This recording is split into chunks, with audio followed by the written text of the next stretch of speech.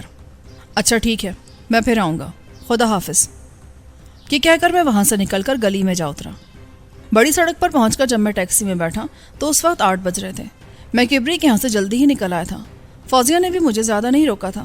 ابھی شام نہیں ڈھلی تھی اور میرا خیال تھا کہ ستناجا صاحب کو میرے فون نے جس افراتفری میں مبتلا کر دیا ہوگا میں اس کا علاج کر سکتا تھا. ان سے مل لینا بہت ضروری تھا. ہماری رقم ڈوب رہی تھی. صرف رقم ہی نہیں, میری زندگی بھی داؤ پر لگی تھی. لاہور کی پولیس اب بھی میرے تعاقب میں تھی اور مجھے تحفظ کی ضرورت تھی. میں کسی کا دشمن نہیں تھا. ہماری رقم تباہ ہو چکی تھی. اگر وہ منجمد نہ ہوتی, پولیس اس تک نہ پہنچ سکتی, تو عین ممکن تھا کہ میں آپ ہی کو ساتھ لے کر کسی طرف نکل جاتا. مگر اب تو کچھ بھی نہیں ہو سکتا تھا, اور ایسے میں صرف ایک ستناجا صاحب ہی تھے جو میری مدد کر سکتے تھے. مگر ان سے ملنے سے پیشتر مجھے یہ سارا معاملہ ڈھلو صاحب کے گوش گزار کر دینا چاہیے تھا. لیکن وہ حویلی کے معاملات میں ایسے پھنس گئے تھے کہ انہیں کسی بات کا ہوش ہی نہیں تھا. ان کا اپنا تخت لرزہ بر اندام تھا. اس شخص کی بدنصیبی کو کیا کہیے جس کا حرم ہی اس کا دشمن بن چکا ہو. ہم نے اچھا کیا تھا کہ وہاں سے نکل آئے تھے. ان کا زخم زیادہ گہرا نہیں تھا. پھر ڈاکٹر کو برقی ساتھ لے گیا ہوگا, ان کا علاج ہو سکتا تھا. لیکن جس مرض میں ہم مبتلا تھے اس کا علاج ہی ناممکن تھا. آبی کی کمر سے ذرا نیچے جو گولی لگی تھی وہ ابھی تک اس سے جان نہیں چھڑا سکا تھا. اب وہ کلینک میں پڑا میری جان کو روتا ہوگا. اس سے پہلے بھی وہ کئی بار زخمی ہو چکا تھا, مگر اب جو اسے دوہرا صدمہ اٹھانا پڑ رہا تھا وہ اس کے لیے ناقابل برداشت ہو جاتا. رقم کھو جانے کا غم اسے تباہ کر دیتا. میں نے اچھا کیا کہ اس روز اس تک نہیں پہنچا تھا, ورنہ صورتحال پتہ نہیں کیا سے کیا ہو جاتی. ٹیکسی جب جی او اسٹیٹ کے وسط میں پہنچی تو میں نے ڈرائیور کو فارغ کر دیا.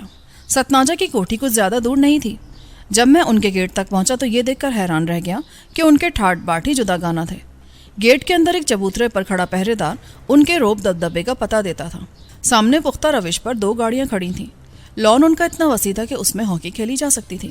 بلا شبہ وہ بہت بڑے افسر تھے اور مجھ جیسے خاک نشین کے لیے وہ تھانے جا پہنچے تھے. ابھی میں گیٹ پر پہنچا ہی تھا کہ وہ مجھے عمارت سے نکل کر گاڑی کی طرف بڑھتے دکھائی دیے. وہ شاید کہیں جا رہے تھے. ان کی بیگم بھی ان کے ہمراہ تھی اور وہ زرق پر لباس پہنے تھی. کرن سی بنی وہ جھلملاتی ہوئی گاڑی کے اندر جا گھسی تو دوسرے دروازے میں سے ستناجا صاحب بھی اندر جا بیٹھے. مجھے تو ہر حال میں ان سے مل لینا چاہیے تھا, مگر بات ہاتھ سے نکلتی نظر آتی تھی. میں تیزی سے گیٹ کے پاس پہنچا. پہرے دار نے چونک کر میری طرف دیکھا اور چبوترے سے ہٹ کر میرے پاس آ گیا. کیا بات ہے, کس سے ملنا ہے آپ کو؟ میں ستناجا صاحب سے ملنا چاہتا ہوں, ابھی اور اسی وقت. میں ڈھلوں صاحب کا ایک پیغام لے کر آیا ہوں. تو تم ادھر ہی ٹھہرو, وہ تو شاید کہیں جا رہے ہیں, میں ان کو بتا دیتا ہوں. نام کیا ہے آپ کا؟ غلام جیلانی. وہ بندوق کو سیدھے ہاتھ میں لے کر بڑے مؤدب طریقے سے کار کی طرف بڑھا. پھر اس نے کار کی کھڑکی کے قریب ہو کر ان کو میرا نام بتا دیا. کار کا دروازہ ایک دم کھل گیا. ستناجا صاحب تیزی سے اس میں سے باہر نکلے.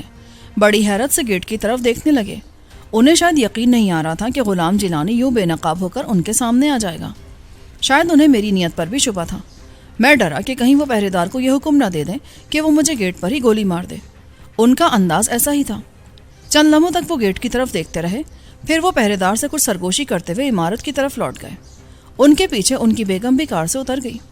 پہرے دار اسی وقت بندوق کندھے پر رکھ کر میری طرف آیا اور بولا, آپ کو صاحب نے اندر بلایا ہے.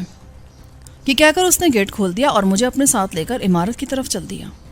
میں اندر تو چلا گیا, مگر اس حالت میں کہ میرا سارا بدن پسینے میں نہا گیا تھا. ایک ایسی ابتری میرے وجود پر طاری تھی کہ میں سمجھا کہ شاید مجھے وہیں مر جانا تھا. جب میں پہرے دار کے ہمراہ اس دروازے تک پہنچا جس کے پیچھے ستناجا صاحب بیٹھے تھے تو میری حالت ایسی ہو رہی تھی کہ مجھے سروری خانم کے رومال سے چہرے کا پسینہ پوچھنا پڑ رہا تھا. دروازہ کھول کر جیسے ہی میں کمرے میں پہنچا ستناجا صاحب نے ایک دم دروازے کی اوٹ سے نکل کر مجھے پستول کی زد میں لے لیا۔ پہرے دار اس وقت برآمدے سے ہٹ رہا تھا اور مجھے کمرے کے پردوں نے اس کی نظروں سے بالکل اوجھل کر دیا تھا۔